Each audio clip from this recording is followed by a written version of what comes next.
So we just covered grouping with multiple columns. Now we're going to learn how to aggregate multiple columns.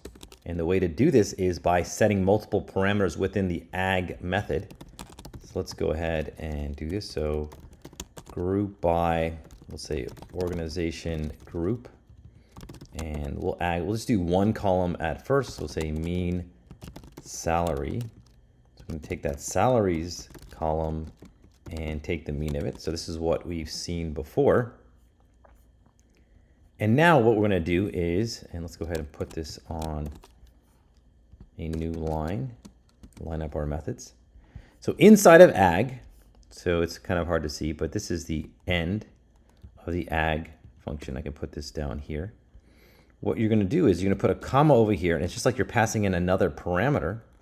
And we can say, well, let's get the standard deviation of the salary. Take that same column and take the standard deviation like this. So there we go. That's the standard deviation.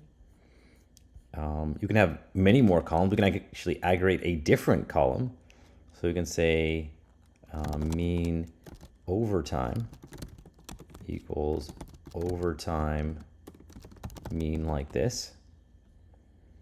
So that's pretty cool. So we have three, so we're doing three aggregations. We're taking the mean of the salary, the standard deviation of the salary, and then the mean of the overtime. So any of these columns can be aggregated like this, and each time we do that, we'll add a new column over here. And of course, we can reset the index. We can do dot reset index over here, or you can do as index equals false. Either way, will get you the same result. All right, now I'm going to go one more step. So I'm going to actually just copy and paste this. You can group by multiple columns and aggregate multiple columns. So instead of just grouping by organization group, we're going to do the same thing over here and group by organization group in year. It's just the opposite order that we did above. And I've reset the index, so maybe I should hold off on resetting the index right now. Just comment that out.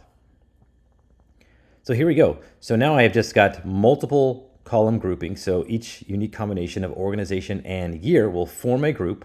So all the employees that are in this, or have community health in the year 2013, this is their mean salary, standard deviation of salary, and mean of their overtime. And then each row is a different group. So a lot of unique groups. Obviously the more that you add over here, the more unique groups you will have.